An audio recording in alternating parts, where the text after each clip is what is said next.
Welcome to Out of the Blank.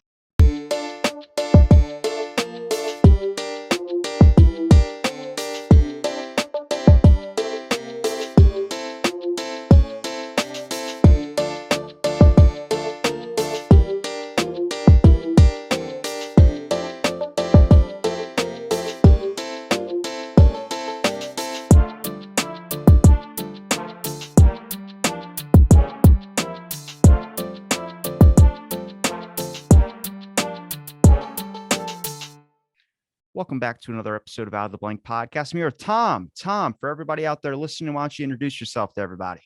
Yeah, I'm just an ordinary guy. I have a background in computer science and engineering. And for the last 15 years, I've been really interested in checking out the data that supports scientific claims. And actually, there was an ivory-billed woodpecker controversy back in 2005. And that's how I got started in this whole thing. There was a peer-reviewed paper that said that the bird had been rediscovered and they had pictures of it, et cetera. And me as a bird watcher, I checked into it and I looked at the video and I looked at the pictures, and you could see easily that they had no proof at all. But it was amazing that it lasted for a couple of years where tons of people believed that they had rediscovered this extinct woodpecker, and their evidence was nothing. They had nothing to support that. They had blurry pictures, and they had some recordings of some sounds and some eyewitness accounts that were not very good accounts. And anyway, that's how I got into looking at the evidence for myself. And from there, then I got into the global warming debate, and I've been super interested in that for close to 15 years now. So you're kind of like a skeptic or like a Mick West style like debunker. I had Mick West on the show. And, I mean, I thought skeptic was like conspiracy, like getting really down into the conspiracy stuff. But skeptic apparently means that they debunk like claims like the 9/11 stuff and a bunch of stuff. Now, without going super deep into that, they come with thorough evidence and base conclusions on things like UFOs. Like they say it's a glare of this or it's that. And it's a lot of like currently looking through information and being able to sort out if it's a hoax or if it's just someone running off with a narrative, because more than likely people just hear a certain thing and they start repeating it and then going around about it. So I reached out to you because I came across your blog and came across your page talking a little bit differently about what the public would say climate wise, which I think is important, because if anybody believes that anybody is saying anything 100% face value when it comes to news, like, come on, like we can't be those types of people. And I've always been that person to question. And then you get labeled a conspiracy person. When I go, well, no, I'm just asking for evidence and I'm asking for your rationality behind it. And you end up finding out information upon it later, which I came across your blog and I reached out to you. Now, I told you in the beginning, like we're going to go step by step through your blog as well too, because you have some important stuff on there. And anybody that can come, even if you're not a scientist, and people are going to be like, well, I want to hear from a climate scientist. Well, more than likely they're focused in their whole thing. So I'm trying to get people from all sides of the spectrum kind of here to be able to talk about something that they've researched their own perspective in. And I want you to enlighten me on yours as well. Yeah, so one thing I really enjoy is that there's so many specific claims that they make, like crop yields, for example, et cetera. There's so many specific claims that you as an ordinary person, you can check that for yourself, that you don't need to be a climate scientist, or you don't need to use a differential equations or anything. You can just actually look at the data on crop yields over the years and you can see, are they going up or are they going down? So I don't know why I still have a ton of enthusiasm for this after all this time. And I have found out that lots of other skeptics have been like me, where they believed it at first. Like when I first saw the claims that the earth was warming up really fast and it was dangerous, I believed it, absolutely. And a lot of other skeptics that I know have done that same thing. They believed it at first, but as soon as you start checking into it for yourself, right away, in the first day, you can see that the claims they're making don't match up with reality. So I just really enjoy it overall. Why do you think that? I guess there's been a whole because there has been a whole it seems like when they couldn't spin the COVID pandemic narrative anymore, they would either go to the race narrative or that now it would seem like it was climate change. And now we're kind of like in this war thing where they're constantly focusing on Russia. But that should be anybody's first question, to be like, is the information that you're receiving 100% the information, or are they trying to scare you so much? Because that's what I see a lot of, is a lot of fear mongering. But what really gets me is like when they bring up the climate change thing, they go, "You have to act now, or it's going to do this." I'm like, "You guys have been saying that for so long." The issue is when there is a serious emergency, that people aren't going to react to it like how you want them to when they should be reacting quick because you've been saying it for 50, 100 years. Now I get it if you're worried about the ending outcome or the long-lasting effects. But can you be honest with people? Like I always said, if you can take like $1 million and you had a in one hand and then you had a pile of shit in the other, like give them both so people know the options that you're giving. And sadly, people have just been given the shit for far too long. Where I want you to walk me through, I guess, the main point when it comes to climate change or the whole global warming thing, that you can just stop someone in their tracks and be like, hey, this is actually what's going on. Mhm. Yeah. One thing I really enjoy is looking back through old newspaper and magazine articles. That is super interesting to me to see what people were being told in the 1970s. I don't know if you've seen much about that, but there definitely was in the media a global cooling scare in the 1970s with article after article saying temperatures have gone down since the 1940s. And if they continue to go down at this rate, we're going to be heading for an ice age, and there's going to be worse drought, and the crops are going to fail, etc. The government has to do something about this upcoming looming ice age. That's what we're being told. And then the earth stopped warming, which I believe was a natural thing. I'm sorry, it stopped cooling in the 1970s. It bottomed out, and then it really did start warming again. And then the narrative was flipped around that, okay, now it's warming. And if it continues warming at this rate, then we're going to be in huge trouble, and the crops are going to fail, and we're going to get increased drought again, where they just told us that drought was caused by cooling. Now drought's going to be caused by warming. So I really like to go back and research that history of the news articles. When there's constantly been talks about renewable energy to be able to help out with global warming and these types of concepts, but when we type in, like, the narrative for so long was that like nuclear energy was a fear for a lot of people because you grow a third arm. Then I was on this show and I pulled up nuclear energy, and the government's talking about how it's a more of a safe and effective way, I guess, would be helping out with climate change. Now, is there any truth to that you've come across in your information? Yeah, I'm for sure not an expert on that either, but I do think nuclear is a reliable way to generate power, and countries like France have been using it in real life successfully. Um, so if you seriously think that carbon dioxide has a chance to kill us all, definitely you should be all in on nuclear power, I think. But my personal view is that if we did go all in on nuclear power versus fossil fuels, there would be no measurable difference in the climate or weather in 2050. I think nuclear power is fine, but I don't think it's going to prevent any bad weather, and no measurable effect on the weather that I can see. I mean, Yeah. it just gives people a better, I guess, avenue to go for an electric car. And I've kind of noticed that with gas prices increasing, people are going to be more apt to buy an electric car just to save on the price of gas. And I go, well, you're not even having an option. If more people switch over to electric cars, then you're going to phase out gas cars because they can just jack up the price for the stubborn people who don't want to get an electric car. And it's not an easy option for everyone, but we see that happen. And what I honestly think this whole situation is, much like any situation or any event or anything that happens that gets reported on the news, is that it's been a large, major miss amount of information only on the concept of people trying to sway a narrative that best gets them more profit. And I think that's with the electric car companies, with a giant push to that, because nobody's talking nuclear right now. There are some scientists that are talking about it on like Rogan or something, but you're not seeing a major news station talk about this. You're not seeing the president speak about this. They're doing electric cars. And I've mentioned what Alex Jones says, and you can toss Alex Jones in a pile if you want, but he's talked about that with like the global greening that's happening. It's actually plant life is bigger, plant life is larger. I've talked to agricultural scientists who have said, yes, that is happening. So you start going like, what is true? Where can I start? And for anybody like myself out there listening, where would you recommend people really dive in for the information? Because I feel like Google's not going to give you what you want. No, it's not. One of my favorite sites is Climate Depot by Mark Morano. That's a great place to look for headlines of all sorts of portions of the climate debate. So that's one good place to start. I follow me on Twitter. That's another place. I don't know if you've been to What's Up With That. It's spelled WATTS. What's Up With That? That is a fantastic blog that's been out there for a long time. And Anthony Watts does a really good job of digging into all sorts of climate debate issues. And he's really into checking out the accuracy of the weather stations around the US. He's done a lot of work there to see, is there a bigger warming trend in urban settings than versus rural settings. He's done a great job of looking into that because of the urban heat island effect. Because in the center of the city on a hot day, it can be much warmer than it is in the surrounding rural areas. So some of the global warming trend that we've seen even since the 1970s is not because of carbon dioxide, it's because of more pavement and more heat coming from houses, or even some of those temperature stations are near an airport where there might be some heat coming from jet fuel, et cetera. So anyway, Anthony does a really good job of very carefully drilling down into that type of controversy.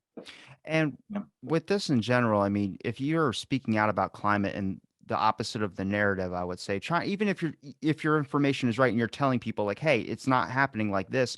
It's so hard for like I'm honestly like surprised that you would get into something like this when you could choose like a 9/11 conspiracy, or you can choose any of those types of things, because people will label you as such. And then that just deters you, and they'll call you names. They'll say things without even knowing you. And that's the issue, is that there's not an open discussion about these types of things. If a scientist wants to debate the science on it, okay, let me see the science. But also, who's funneling those tests? You're focusing on key specific points as well too, rather than focusing on the whole general narrative of the thing, where you could be running with the wrong information. So when I go and type in a climate thing like opposite of what the climate change narrative is, it sends me into a category with like, are you a conspiracy person? I'm like, no, I'm not a conspiracy person. But if you type in on Wikipedia and you type in cover-ups, there's thousands of cover-ups that you guys have done. So I'm not going to let you choose my information for me. So I figured, I saw your blog post, which I want you to pull up, and I also want you to walk me through it as well too, because I think it's valuable information for anybody out there listening who might have some questions. And if anything, it's going to push people to go search up the information for themselves and let them see the real evidence that's going out there. Because your comments, for instance, as far as I've seen, have been pretty healthy when it comes to people agreeing with the same thing, that there's just a lot of people that are not willing to look into this thing. It's I don't know when people decided like it's okay to blame like themselves for issues. Like for so long it was about pushing the blame onto something else, but now people are like, we are warming up the earth, and now they're fighting each other, where I'm like, guys, what are we doing here? You're causing more of a stir up, which is causing somehow linked in with prices of things increasing, and then people going, well, it's to help the climate out, so we got to use more recyclable straws. And I'm like, well, you end up giving up on that, and that doesn't go all the way through. So you're leading to a point, I guess, long-winded speech for this little short point, is that you're leading to decisions being made that start out as a good act, or start out as what they say, good act. Then they become mandated, and then they become the only thing available, which leaves people in a position, and then they end up throwing it all out anyway towards the ending, after they realize that a year later that it's not going to work out. Like, it's not fair to a lot of people if you're going to say, like, not every single person, like even the masks, for instance, there are dollar masks, but not everybody has a dollar, and then they say they don't work, and now they're saying they don't all work all together. You start getting to this point where you're building up mistrust, that I think you should just be honest with people. And if you're trying to spin a narrative to sell gas or sell cars or do whatever, you need to tell them that, or you need to do something, or just let it naturally get to that point. But somehow you've gotten to the main media corporations, not you, but the main media corporations have gotten to a point where there's a large amount of dishonesty that gets out there. And that, like myself, who's wondering what the hell's going on, I'm looking for people to show me what they've seen and be able to talk to these people, much like yourself, to be able to show me like, hey, yeah, their weather is changing, but it's not like how they're spinning it to be. Like, it was just 20 degrees last week, one day, then it was 65, and then it's back to 30 something degrees. So yeah, there's fluctuations in weather, but it's just always happening. Mhm. One point I wanted to make is I for sure don't see this as a conspiracy where there's tons of people that are pushing it that know that what they're pushing is not true. I think an enormous amount of people that are pushing the danger of trace CO2, I think they sincerely believe it. That's my guess. I mean, I'm not a mind reader, but I definitely don't think that there's people that go to work every day pushing this, that know that they're lying, that they secretly agree with me, but they're lying to try to get additional money or power or anything. I think a lot of people believe it. I think there's a lot more groupthink here than conspiracy, is what I like to say. Yeah, but they're not looking at another perspective, I would say. It's like kind of having a boardroom of people, then everybody agreeing with you. You want that one person that's like, I don't think that's a great idea, you know? Yes, I do think a lot of people have gone all in on this without spending 1 hour seriously looking at the arguments on the other side. That's the impression I get from talking to a lot of people on both sides. And it's even Yeah. there was a Andrew Kessler, I think, on Joe Rogan. Now he seems like he had a lot of information and stuff too, but a lot of people were like taking memes from him and clipping them saying, "Oh, he doesn't debate. Oh, he doesn't debate."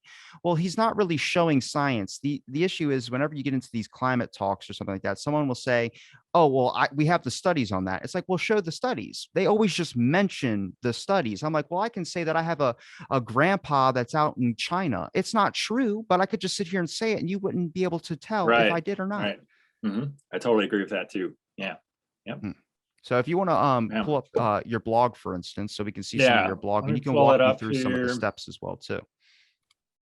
Because I know, like I said, a little bit about climate change, but how much do I really know compared to how much stuff I keep hearing? Okay, hopefully you can see this, my blog over here. Some notes for Tom climate Nelson, Notes skeptics for at Climate Skeptics. Tom Yeah, Nelson Blogspot. yeah. So this is what I used a lot more before I switched over mostly to Twitter these days. But what we're looking at here is my Notes for Climate Skeptics, where I make some key points here about one thing that I don't think people really look into is the Earth currently too hot? I'm constantly asking people, what is the optimum temperature for the Earth?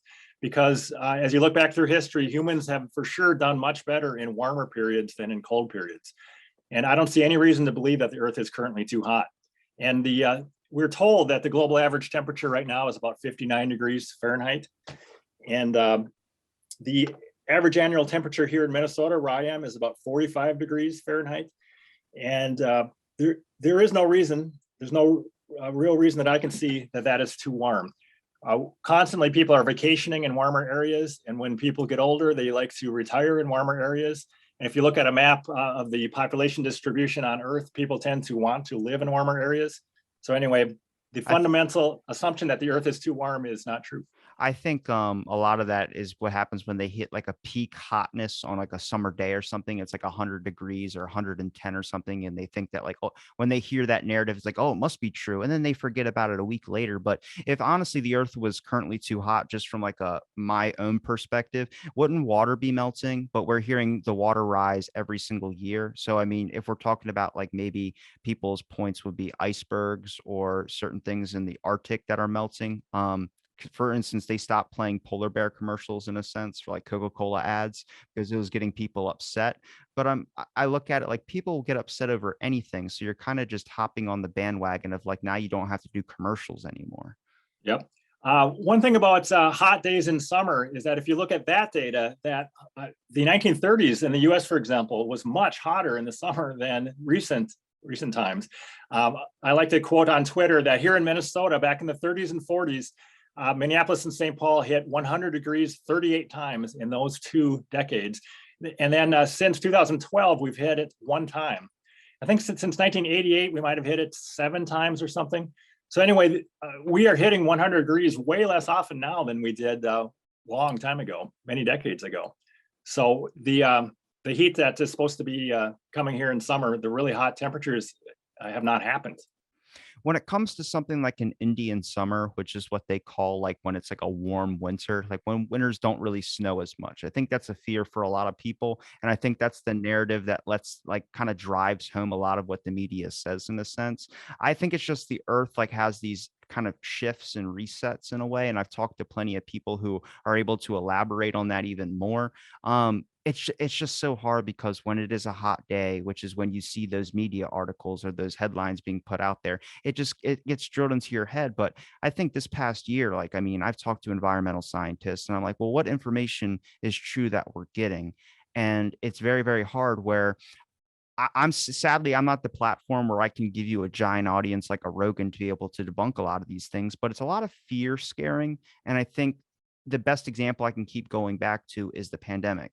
That's all they've done. And for people starting to notice that now, you should walk into life with just questions on anything. And I think when you come to these questions, like whenever a media corporation or whenever something is being said, you need to go look it up for yourself. And sadly, how much of that information is going to say climate change is real, climate change? Okay, well, the only thing constant is change, but is it what you're saying it is, though? You can't just hijack that word like fact checker. You can't hijack it like that, because then it loses meaning. Yes, I do love it when there's any specific claim, like you mentioned that snowless winters are supposed to be a thing that are happening more often now. But I have a graph I can show you later of northern hemisphere snow cover, and you would think it's gone down, but it has gone up over recent decades. This graph shows that northern hemisphere snow cover has gone up. So over and over, I'm constantly scouring the internet for claims like that. And then if you look at the actual data, none of the alarming claims, there's not one alarming claim that I can find anywhere that actually holds up when you look at the data. And That's because, yeah. And like, because I see it says details on my Twitter suspension for asking if a graph was crap. Did they say that because that was like hate speech, or was that some type of like labeled claim? They just put you in a they were basically looking for anything. Because I mean, you have a large following on Twitter, and I think it's a lot of people that are either probably trying to attack you in a sense, or they agree with what you're saying and they're tired of hearing it 24/7. I think the biggest example I tell people it's crap is when a vegan says that cow burps or cow farts are leading to a climate crisis. I'm like, you notice that the graphs that they compare that to are graphs compared to like, oh, well, here's the bar graph for a cow fart, and a cow fart's all the way up, but they're comparing it to someone riding a bike. I'm like, what about the giant oil or industry factories that are happening out there? If you're going to talk about that, show those on the graph. But that's the thing, is when you get into an argument with like a vegan, or you get into an argument with someone in these environmental things, you end up getting like these overactive or these kind of very hostile situations where someone throws paint on you and then calls you a bunch of names. Yeah, so getting suspended for using the word crap is one of the funnier things that's happened to me. But I don't think it was actually the word, because a lot worse stuff than that is put on Twitter. Yeah. But but I'm happy they let me back on Twitter. Some of my other skeptical friends are banned permanently from Twitter, so not so funny. Tony Heller is one. That's a fantastic. I don't know if you've heard of Tony Heller, but he is a tremendously knowledgeable climate skeptic that is banned now from Twitter. He's over on Gab instead. So. What about we are experiencing a climate crisis? Yeah, I mean, that's another thing that you hear that a lot from politicians in the US. They flat out say that all the time, that we are experiencing a climate crisis, and that's absolutely not true.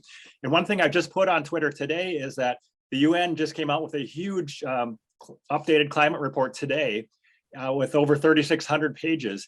And if you search through those pages, they don't use the phrase climate crisis at all.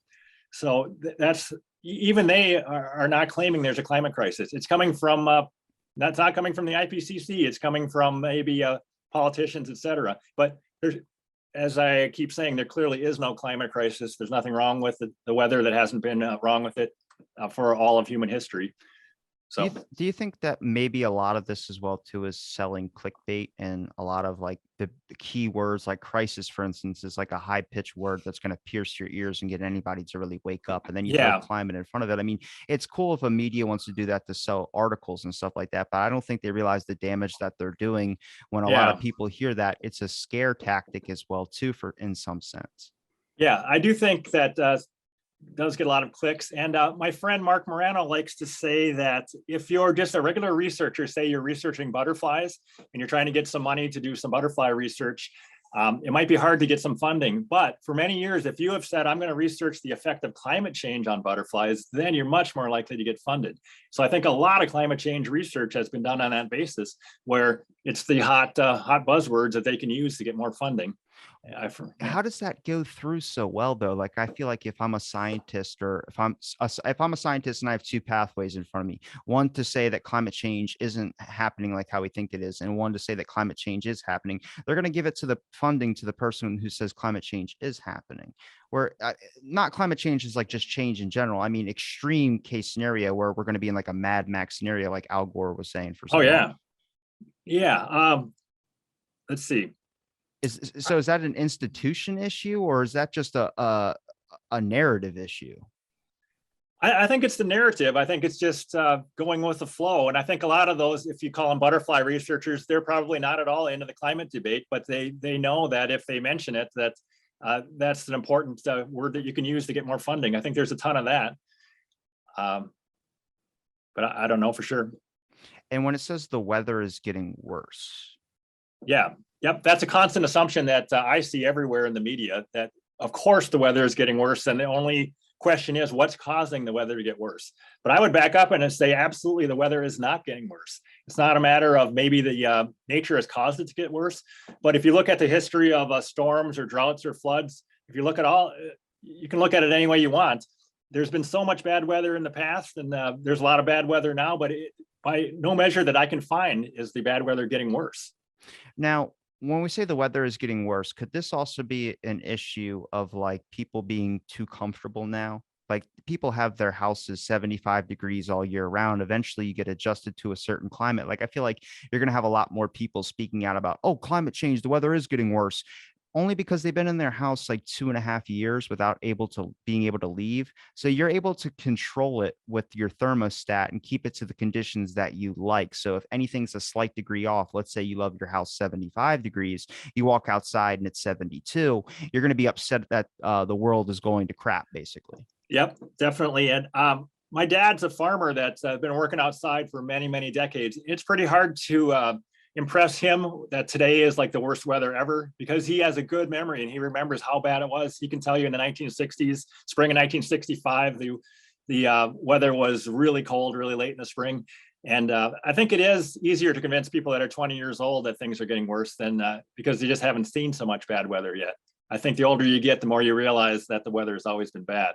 There is also a Yeah. large push on like people like myself who are in their 20s who just kind of Yeah. feel like they have to make up for the older generation that's been like not caring for so long. Yes. Yeah. Which I mean, in a sense, isn't bad. I'm glad people are taking an initiative, but I feel Yeah. like they're not doing it in the best of ways. You would think that you would want to Yeah. have a more conversational method to your actions, not really just a overall Yeah. aggressive action, which is what you see constantly being, I guess, online or any really thing that happens to do with a discussion of this magnitude. Yeah. As you look back in history, I think it's a very old narrative that the weather is worse right now than it used to be, and humans that I don't like are responsible for it. There's been a lot of that. And I've heard that a lot of the witch burning that happened in real life, that was during a time of global cooling, and the weather really was worse during that time. And witches were blamed, and they were actually killed. And it's there are some parallels to that, to blaming Exxon for the weather being bad now, allegedly. I think that was the biggest thing before we did this podcast, where I was just like, I hope Tom doesn't think I'm going to be some type of person that's just going to yell at him the whole time. I was like, no, I'm generally, because like I said, your site was very, very interesting, but I know that can be a fear as well. So you got to be careful who you talk to and associate with, or send a DM back and forth, because people are willing.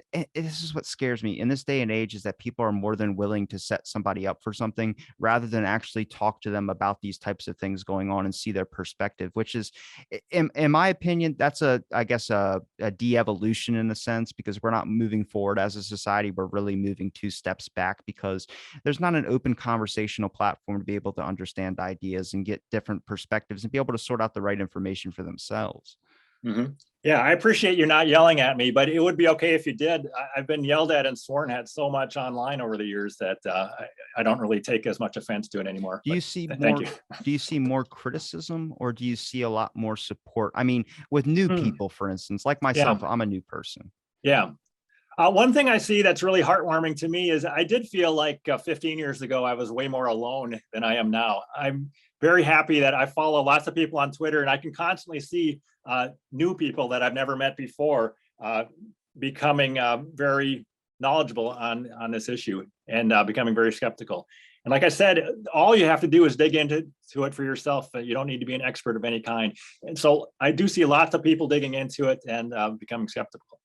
So makes Are me you happy. seeing a pushback from social media as much? Like, is Twitter your only stomping ground, or do you happen to have like Facebook or any other pages out there? And are those pages allowed to be up as well too? Because I find like, you can't say white trash on Facebook. Where I'm like, I Yeah. didn't know that was an insult. My uncle used to wear it as a patch on his shirt. Oh, yeah. Twitter is my main stomping ground right now. I tried Facebook a little bit, but I think Facebook is really trying to limit your scope if you say anything skeptical. I think they don't like that, and I guess Twitter doesn't like it either. But so far, it's the best way for me that I can see to get the word out. Okay. Yeah. And then when it says CO2 is the climate control knob. Yeah, I like that phrasing, because I do think that on the what I call the warmest side is there's this whole idea that the climate should be completely stable. We should expect it to stay the same. And if it changes, it's something that humans did. And we can just change the climate by turning this climate control knob up. Turn up the amount of CO2, that turns up the temperature. That's just an assumption. If we turn it up X amount, then by 2100, we're going to get a certain amount of warming. But there's all these other factors. There's thousands of other factors. And of course, the sun is a major one.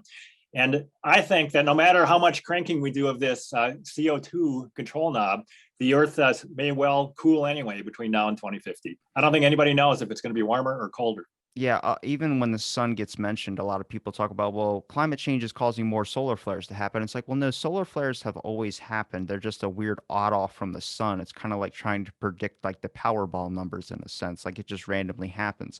I mean, even anything with climate, people are looking for like, oh, we caused this or this type of thing, but they never like there's not really congruent evidence, I would say, that really links in with that. There's just a skeptical I not even a skeptic idea. It's more like just a idea out there that's kind of just able to be said, but there's no evidence that needs to back it.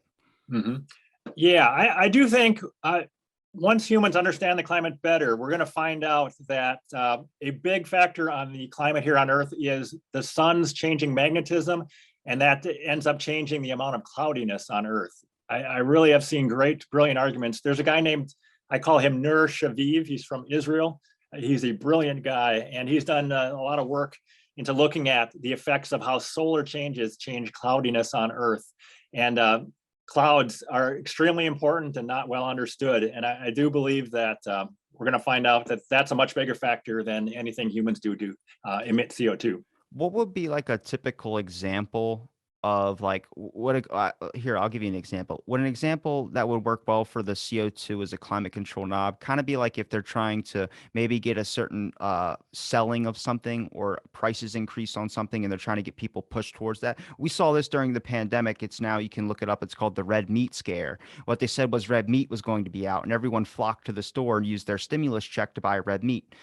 It literally all got funneled in there. I know family members that spent most of their stimulus check just buying steaks upon steaks upon steaks, and there was no evidence that there was going to be no meat in the next couple of months. But for that week, the stores were bare dry. So I'm wondering if they have a certain sense where they flip a knob, like such, which is it's a good example. But let's say like there's nothing going on in the news, there's nothing to report on. What can we do? Well, we can attack the climate change thing, or we can ramp it up. Like, oh, just look for a natural disaster or something that happened. Oh, there's a tornado over here. Well, ramp that up and say it's all because of this. And then they can choose that and cause people to, I guess, sway a certain narrative.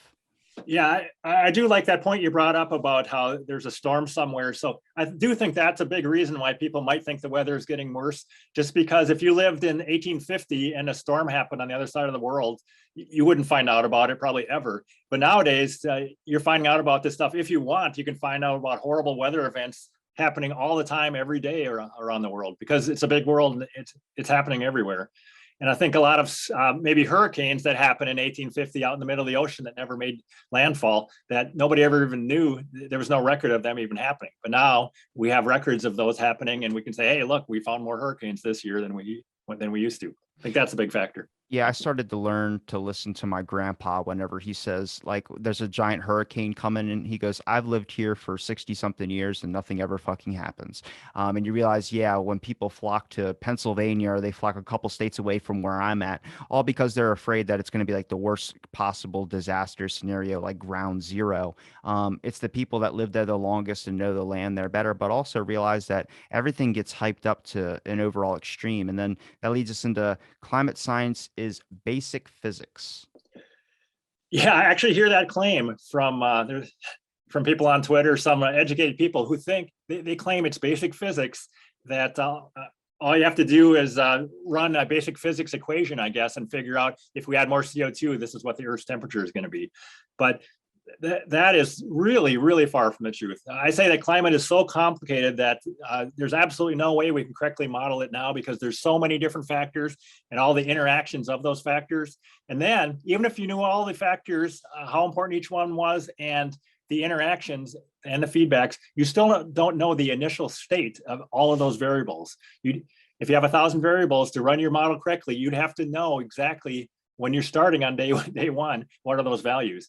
So my bottom line is it's incredibly hard to model the climate. I think they have million-line Fortran programs trying to model it, but they're taking on a task that's just too hard for humans to do right now.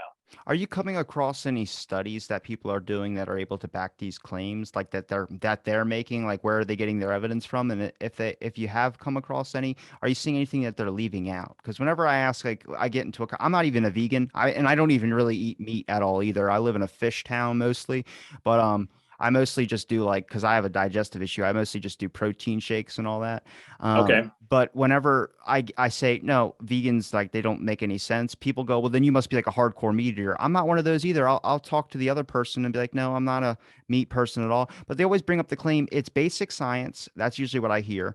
Or there's plenty of evidence on it. And I'm like, well, okay, well, what evidence? And then I never hear anything. I just keep getting like a bunch of different answers that are kind of runoff answers that are supposed to lead to someone showing you facts, but they really never show any facts on it. Yeah, I think that's my most common experience on the internet when I'm dealing with someone on the other side. They make a claim. I say specifically, why should we believe that claim? And then I either get no answer or I'm told, oh, it's available on the internet, or the IPC said it, but it never gets down to specifics. I always would like to know which one paper should convince us that CO2 is the climate control knob. And there isn't any, because it is not the climate control knob.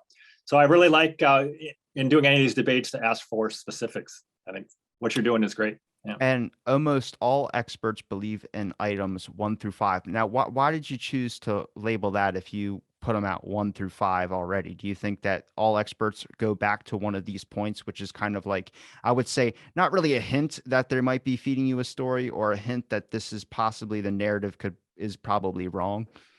Yeah, the narrative is that almost all experts believe that, but I think if you talk to almost any experts, they don't believe that. I think it's very rare to find experts who actually believe this type of thing. Like that there's a climate crisis. If you could talk to the 10,000 most knowledgeable people on climate in the world, what percent of them would think that there's a climate crisis? I think it would have to be very small. I'd love to see the answer on that. And I don't know if you've seen, there is an Oregon petition where they got 32,000 people, I believe, signed it. A strongly worded statement saying that basically there's climate hysteria and stop worrying about it. I don't know the exact wording, but I'm just saying the experts do not believe that there's a climate crisis as much as non-experts. They're way more likely to believe alarming things, non-experts versus experts. The issue that I'm like really like trying to marinate on here is how the hell did they spin the narrative so much to where if you even talk or bring basic things like this to the table or just ask for evidence, how are you seen as a crazy person for saying that? That doesn't make sense to me, and it shouldn't make sense to anybody logically. Like, if you're just, all you're asking is for data, like, but nobody's giving it to you. They're making claims about things and they're not showing any evidence behind it. And I feel like that's a big issue. And I feel like with social media, you're more than likely going to get banned over someone that can just spit out a bunch of evidence on, or say that it's evidence, but with no facts behind it. They can make a statement.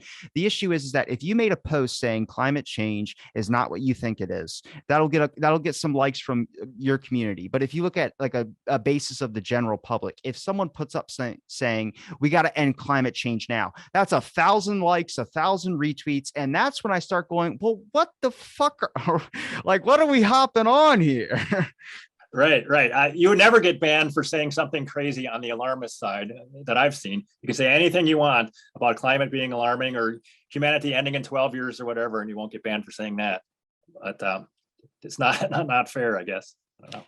And then at the bottom, you say every one of those assumptions is wrong. The average person is perfectly capable of becoming a well-informed climate skeptic. There's absolutely no need to defer to the alleged judgment of experts. Yep, that's absolutely one of my most important points, that a lot of people who believe these things just throw up their hands and say, let's believe the experts. We don't know which experts for sure. There's lots of experts on my side. There's like Richard Lindzen from MIT. He knows climate. He's a very decorated, older climatologist, and he does great work in debunking some of these things himself. So he's an expert. Why should we not listen to him? Well, Which when experts? Yeah. that term experts is just like when people say, oh, it's a peer-reviewed article. I'm like, well, who's the fucking peers? Like, people got to pay attention that money can sway people's opinions. If they had 260 scientists that went through Joe Rogan's Robert Malone Yes, episode, yes, I saw and that. most of the scientists or doctors that they say were like authors, and there was a couple like dentists and all this type of stuff that say to not take this type of drug. Now the whole narrative is switched. So when I hear the word peer-reviewed, it makes me really question, did they actually read the paper itself? Because in a sense, people can be swayed. Money is a very, very powerful thing. Exxon, the gas company, they paid so much. They even I think it was like $50,000 to Trump as well too, to try and sway him and become a lobbyist for Trump. But there's a lot of like gas stations that are funding these eco health movements or these types of things to be able to help out environmental protection agencies. And you start questioning, like, look, if somebody's funding you $100,000 or a couple $1 million to do a climate study, and they tell you, hey, blend some of your details, you're going to do so because you're listening to the person who just is giving you money right now. Yes, yep. Funding is definitely a big issue there. Yeah. And I think it's a little bit down on this page. You had some Yeah, other let me go a talking little further points as down. well. Let's see here. Mentioned Richard Lindzen here. I do like this section here with people are asking if what peer-reviewed papers support climate skepticism. And there's people that have done a lot of work. There's hundreds or thousands of recent papers that support my side, and they're peer-reviewed.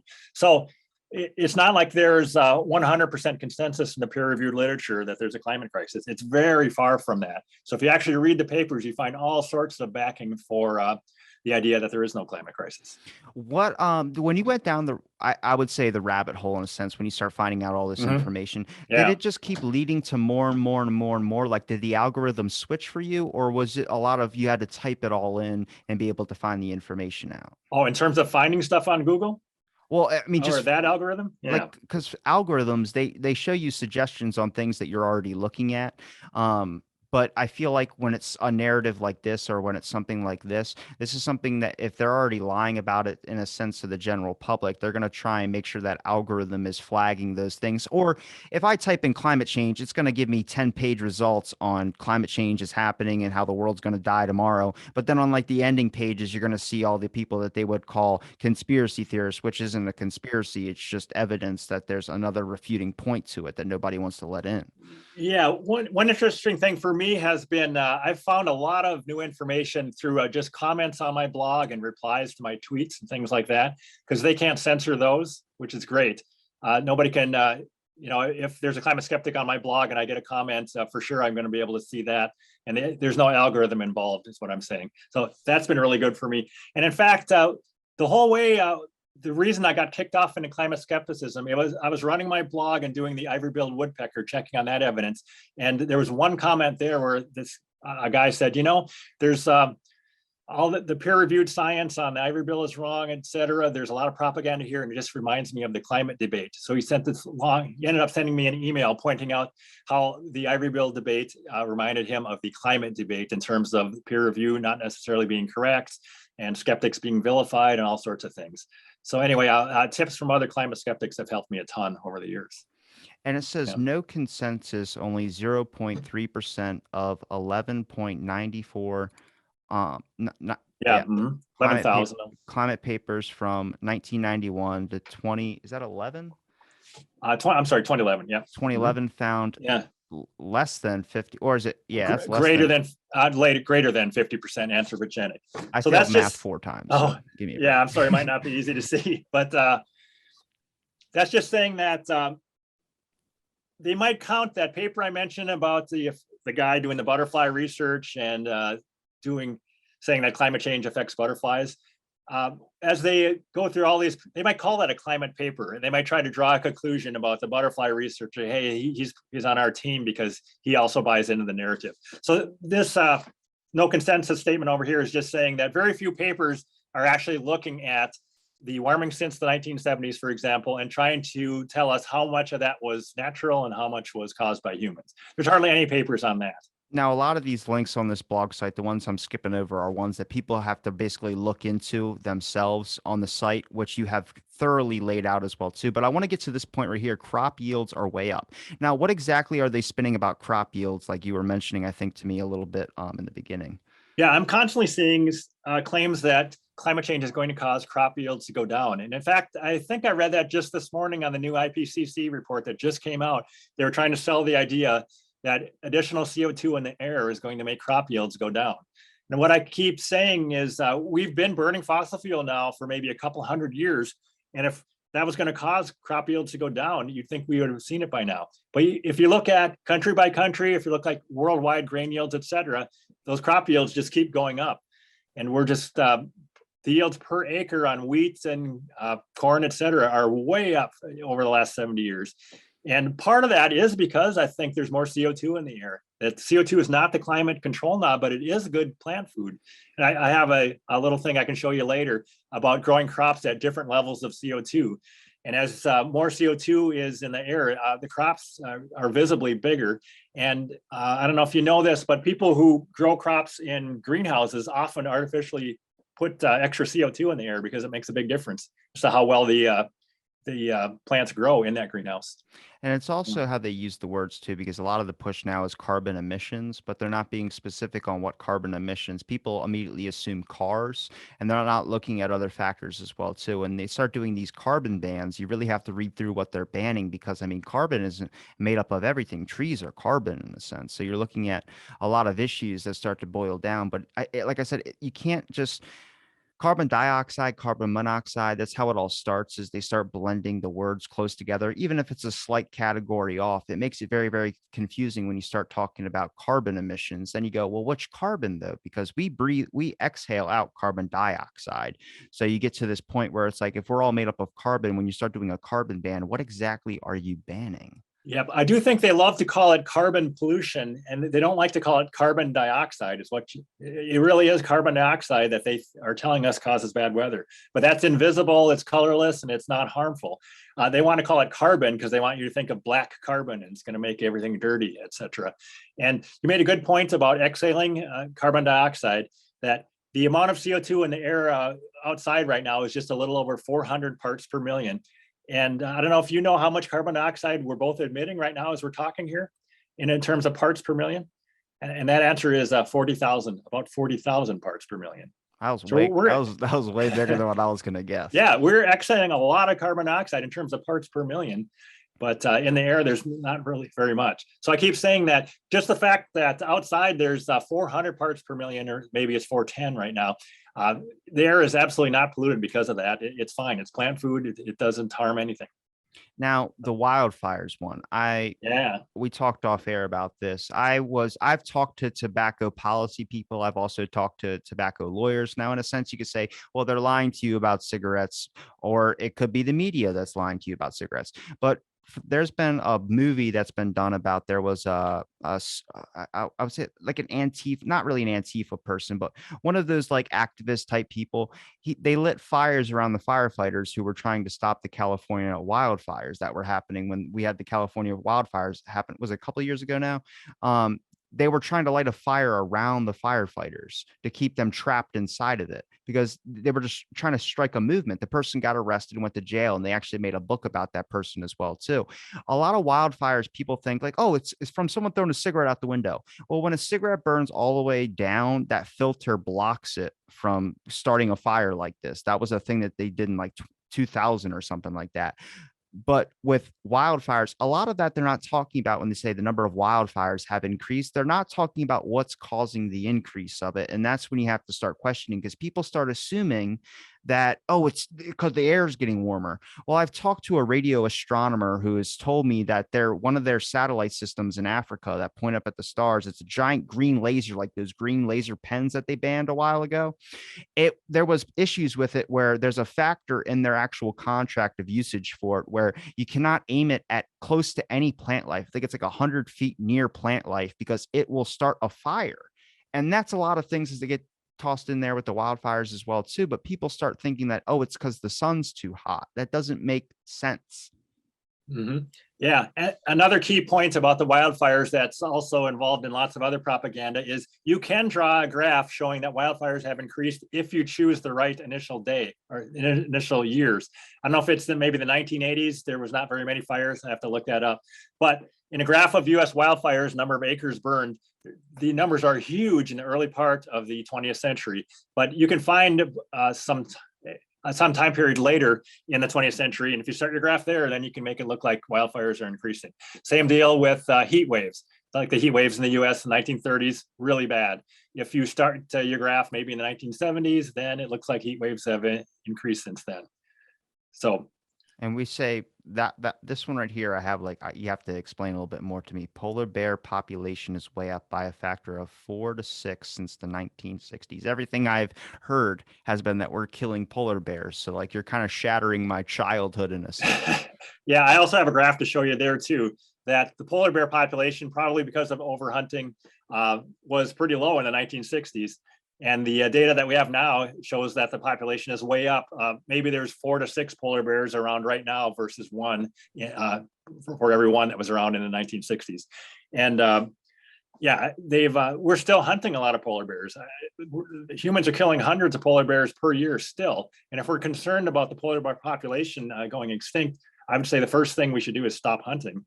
But I think we're not concerned about it. Then the population is doing well enough that even with the hunting, it's still probably increasing.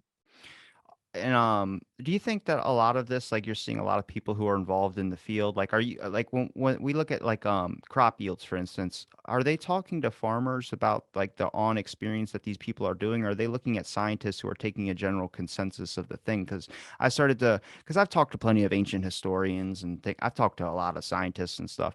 They always mention that like the age of life, which I think is a narrative out there, is getting better and longer, which in a sense it's true because we do have a lot of more medical benefits as well too. But the natural body lives to the same point it was supposed to live at before. Yeah, we have people that are exceptions to the rules of 116 or so. But if you look at what like they say people in the old west used to die like by the time they were like 16 they would have to get married. Well, that was because they're basing early like stillbirth deaths, like the ones way back like before they're even basically out of the womb, or like miscarriages or all these types of sorts that happens, even a baby dying or getting eaten by a bear. They base the graphs off the longest living person and the youngest person that dies, and a lot of people back in the day died a lot, so they're basing the median on that. So you get about a 20 age range for the old west when really it's just the median. So I look at crop yields. If we're having scientists do these census studies or do these types of studies to be able to measure out food, are you doing the median of it? Like that's where you have to start. Like these are thoughts that sound stupid maybe to someone who's an environmentalist or something, but they're key questions that you need to be asking. I don't think any questions are stupid. I think all questions are valid, mostly because I'm the one saying probably the stupid ones. But I feel like it's a perspective that you need because it also helps people clarify and it's able to sense out a lot of bullshit in a sense. Mhm. Yeah, I think a big point is that a lot of climate scientists live in more of a modeled world than a real world. And they're looking at, in the modeled world, it says right there in their model that the yields on crops should be going down. And I think there's a tendency to lose yourself in the model world and not take the time to sanity check that against the real world. An example of that is just yesterday, I saw a claim that the yields for California almonds are supposed to go down because of climate change. And so I constantly see claims like that. So then in that case, I just Googled it to see what has happened recently to the yields of California almonds. And in the last 5 years, they've had record harvests every year. They've broken the records over and over in California. So that's the reality. So the model says one thing, but the reality, the sanity check doesn't pass. That's another point Yeah, I use yeah. against the vegans when they start mentioning we need to cut out meat. I go, how about we stop watering your fucking almonds? Look how much water we use in Yeah. general to just Hmm. water a whole thing of almonds. It is Yeah. ridiculous, but they Hmm. want the almond milk, Yeah. so Yeah. might as well. Yep. So according to Pretty the much. IPCC, hurricanes are decreasing. Hmm. I haven't really heard of a whole lot of hurricanes happen. I wonder if can I click on that one? Let's see here. Dude, you have so many notifications. Holy shit. A lot of notifications. Tropical Yeah, cyclones and extropical storms. Most recent studies on observed trends in the attributes of tropical cyclones are focusing on the satellite era starting in 1979, but the study of observed trends is complicated at the heterogeneity of constantly advanced remote sensing techniques and instrumentation during this period, i.e., land and sea.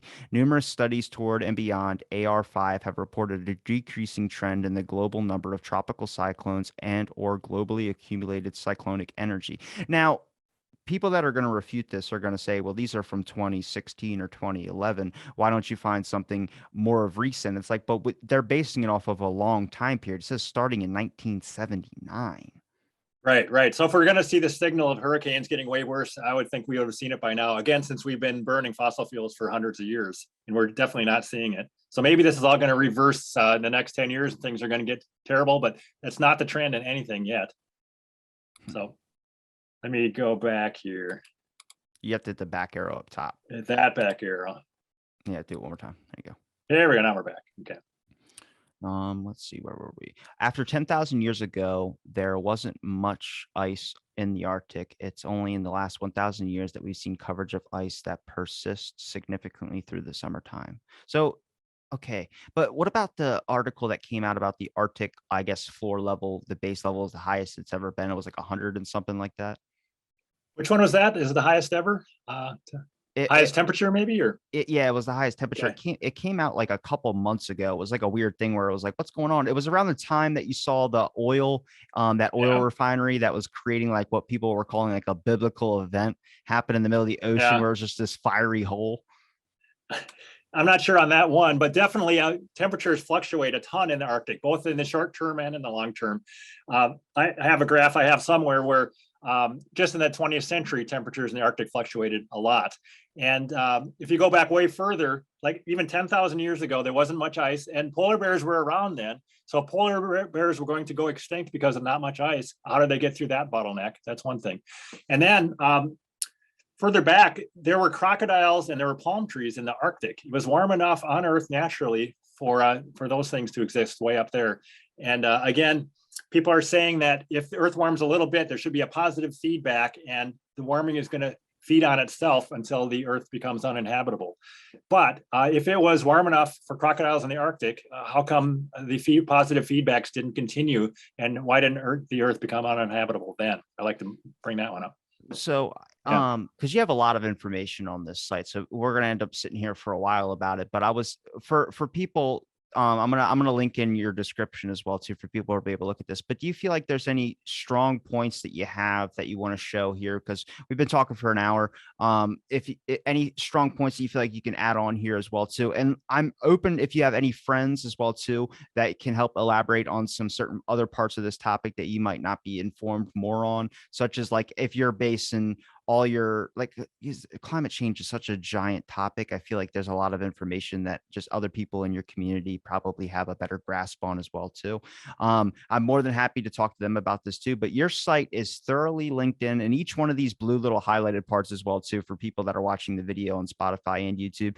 You can click into these things and it's going to point you to the exact information that you came across. So are you updating these as your, because you have a long list, so you just every time you see something new that you feel like you have to add on to the site, you add on to the site? Yeah, I would say I do it sporadically. I don't do it every day or anything, but I just did an update in the last week or so on this. You mentioned friends of mine. I don't know if you can see down here. I do mention a bunch of good Twitter follows and skeptical sites here. So that is something I would direct people towards. And if you want to read one book on climate change, one I really like is The Politically Incorrect Guide to Climate Change by Mark Morano. That one is fabulous in terms of getting into the details on all this type of stuff. So, And any talking points or any points you feel like we missed that you want to add in here? yeah, There's a lot in here, but if you have any on the mind that yeah. you were thinking of. I do have a few graphs I'd like to throw up there that I mentioned. I Yeah. can stop this share maybe. Let me do that, and I'll throw the graphs up there if I can. Let's see. See, Tom, I'm not a bad guy. I was You're not. generally interested. I know it gets scary. A lot of people are always nervous when a random DM comes through. Here we go. Yeah, there we go. Now, is this the graph you said was crap? No, that was a different one. I don't have the crap one up here. This one is fantastic. It is a graph of the temperatures in Greenland and the carbon dioxide, global carbon dioxide levels.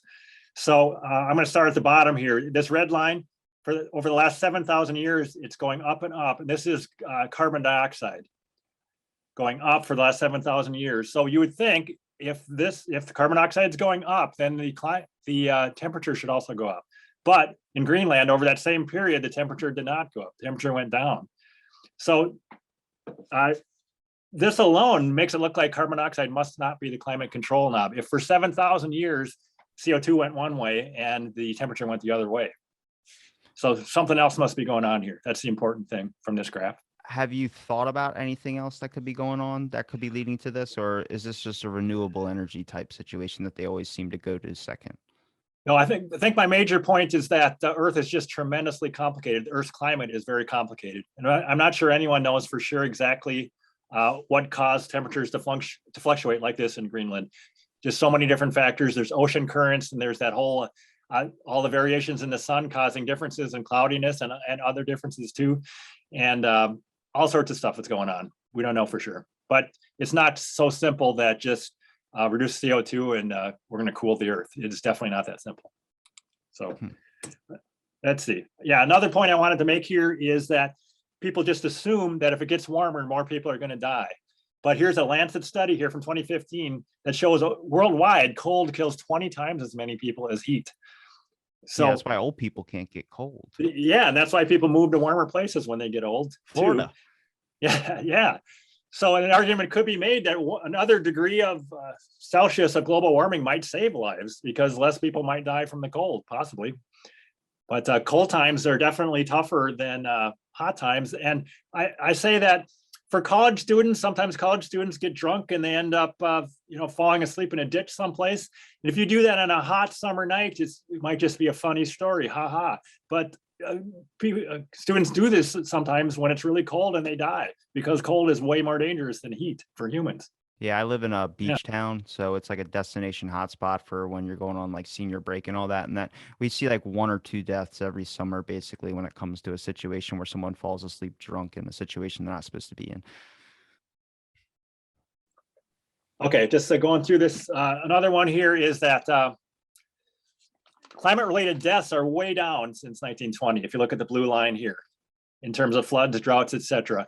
So a point that Alex Epstein likes to make is that we're supposed to think that burning fossil fuels takes a safe climate and makes it dangerous. But I would argue, and he argues, that burning fossil fuels and having access to modern conveniences and medicine, etc., it takes a dangerous climate and makes it more safe. So anyway, if you're trying to sell the idea that climate change is killing us all, this blue line says that's just not happening. And then non-climate related deaths, earthquakes. Yeah, those have just, Okay, tsunamis and volcanoes. Do you have any skeptical ideas about the government controlling weather in a sense? I don't. I hear something about that. Maybe you probably know more than I do about China being able to do something during the Olympic Games to maybe.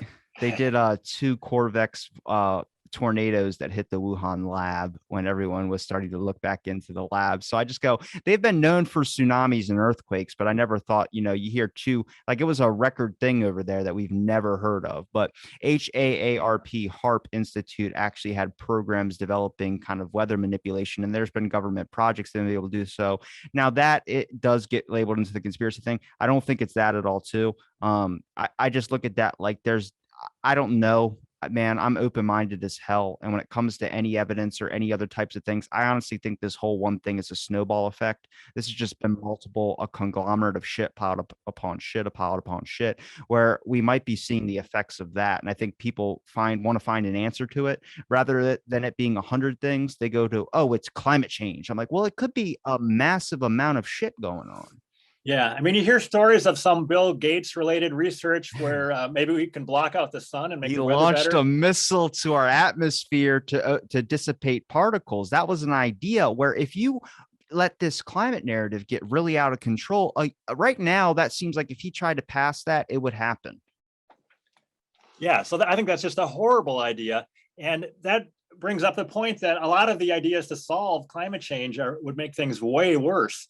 and to make stupid energy choices to try to run the whole country on wind and solar power. Terrible idea. Lots of people would die.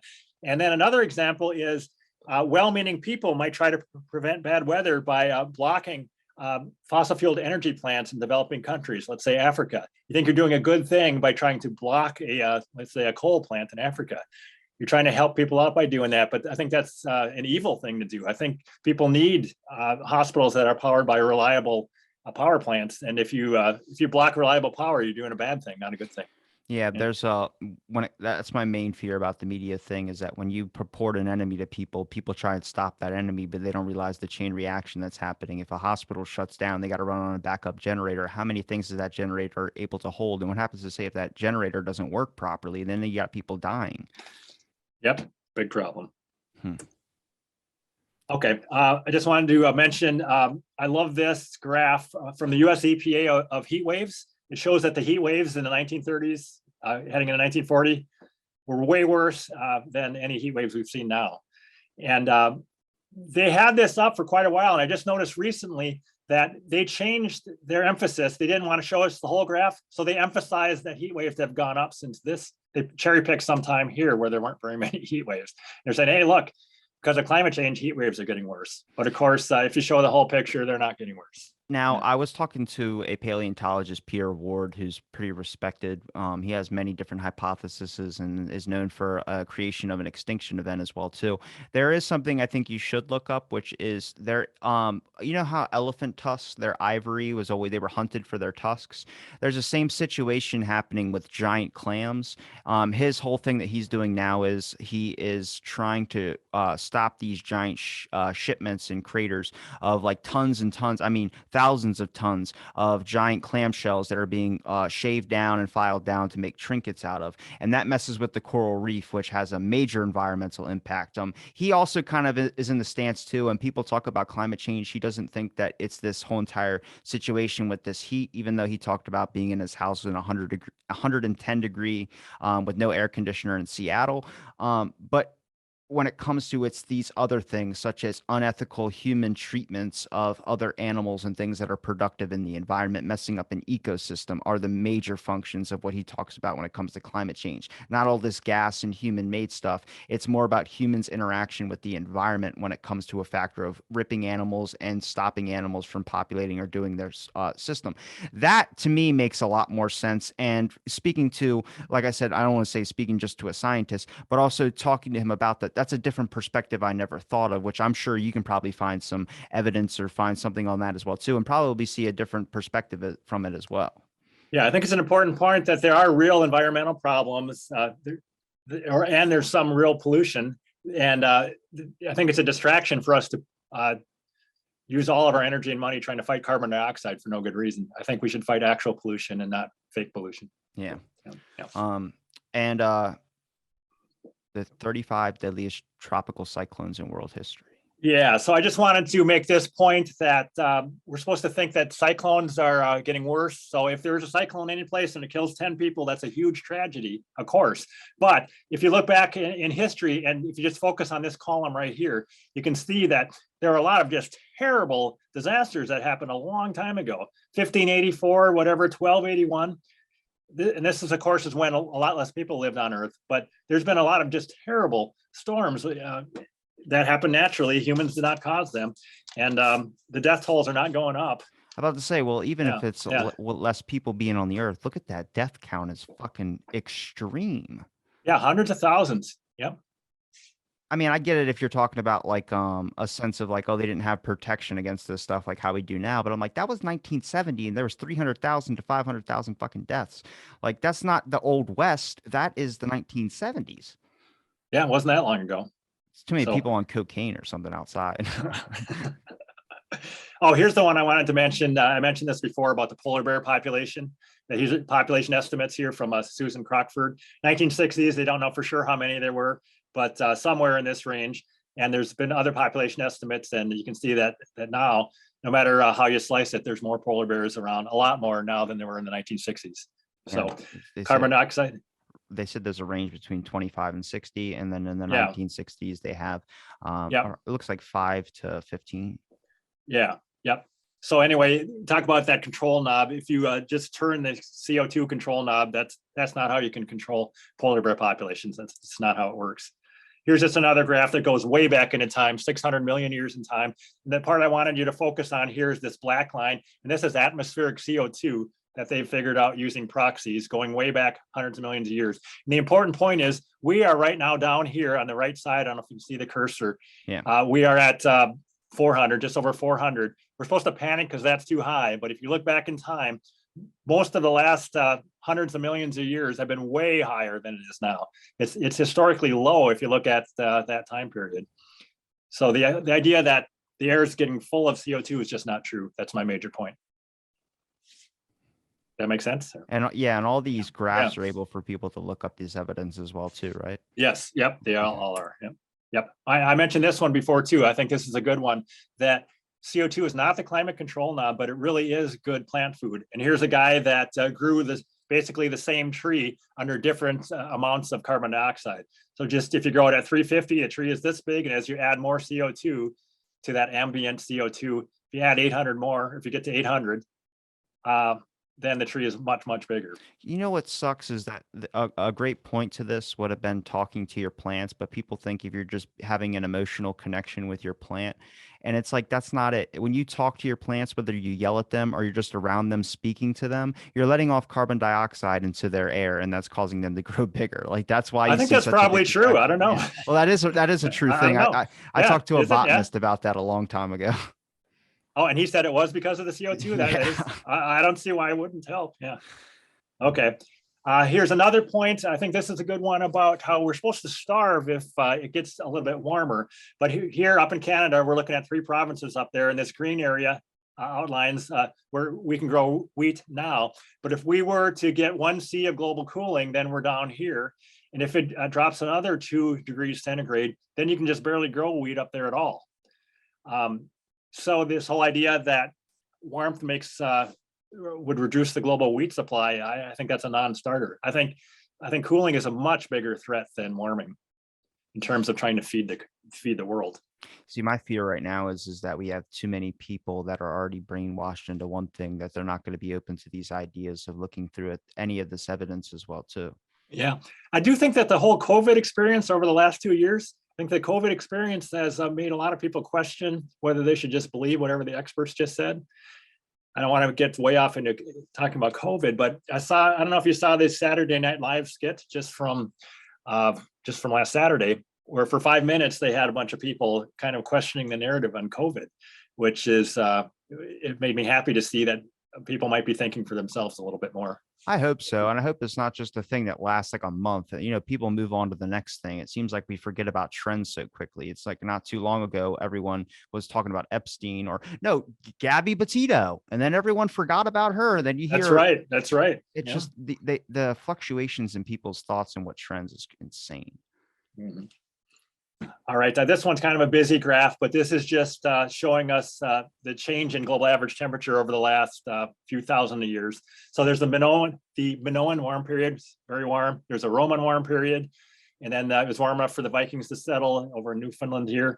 And then our current warm period is just another warm period, in my view.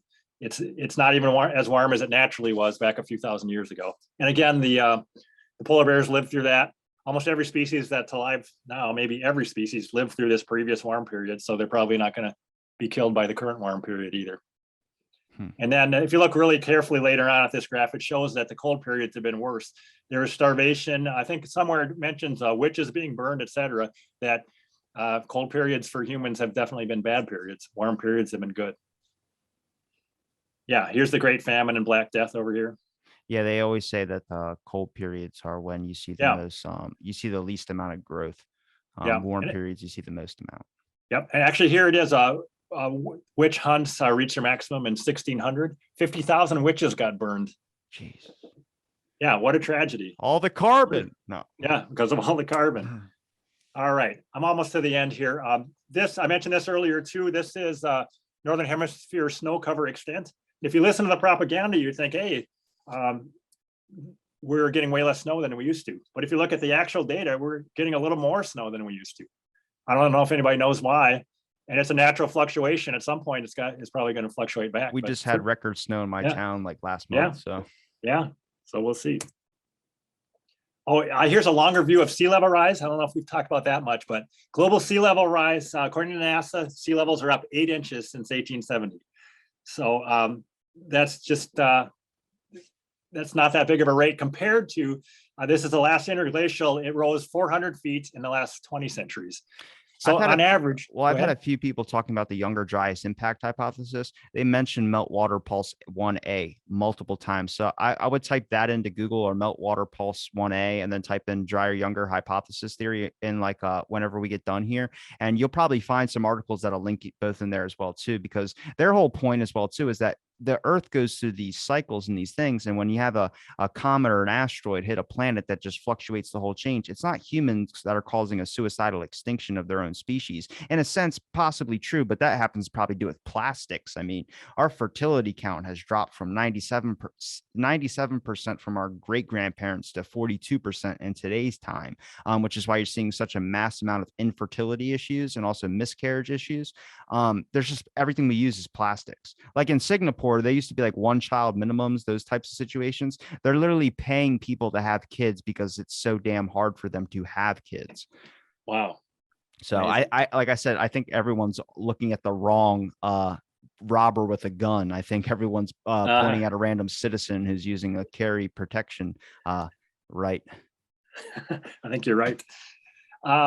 Here's one I wanted to mention. Just we're told that climate catastrophes are supposed to be killing more people, et cetera. But anyway, if you look at human life expectancy over here, it was kind of flattened for quite a while. And oddly enough, we started to burn more fossil fuel and we started to industrialize more, and life expectancy is shot way up. So there's no way that carbon dioxide is worsening the human condition. So far, so far, the human condition in terms of life expectancy has gotten better. Yeah, where's the comparison to alcohol? Let's see what alcohol is doing to people. Yeah, I don't have that. This is my last one, I think. But I do like this one a lot because we're supposed to believe that because of carbon dioxide, there's more storms and there's more poverty. And you see that a lot, that we should expect increased poverty, but the actual data shows we got way less poverty. And so CO2 is not the poverty control knob. It's more about prices going up and people finding it hard to be able to pay their bills and also afford food. Mm-hmm. All right, I think that is all I got. All right. If you stop screen sharing, there we go. Tom, like I said, I appreciate you doing the podcast and everything too. What I'm going to do is, like I said in the beginning, I'm trying to get both sides on this as well too. So I'm going to talk to climate scientists. I'm going to get their perspective, and I'll be more than happy to have you back on as well too. I'll bring up some points, and I'll let you know in advance just in case you can pull up evidence to maybe refute it or something like that as well too. But I think it needs to be an open discussion, and sadly, I don't see it really at the point unless you know another climate scientist that you can talk to on here to be able to have a rational discussion, because everybody's so hyped up with their perspective. So I'm more than happy to be the funneling voice to be able to talk to that. But I really appreciate you giving me your time, showing your evidence. Where can people find your blog site as well too, if you want to promote it real quick, which I'm also going to link in the description? Yeah, the blog is tomnelson.blogspot.com. And then my Twitter handle is just tan123, like the color tan and 123. And again, I do most of my work there on Twitter. And is there anyone out there or anything you feel like you should add to the end here for anybody out there listening who might just be questioning or being able to trying to figure out what the hell is going on? No, I guess the big thing is just that you don't have to be an expert. You can check this stuff out for yourself. And if you think for yourself and look at the evidence, you will find that there is no climate crisis. If NASA can hire citizen scientists, I think people can just do a little bit of research and be able to sort out what's true. Absolutely. I agree. So, well, I appreciate you. I appreciate you doing the podcast, Tom. And thanks for listening to this episode, Out of the Blank.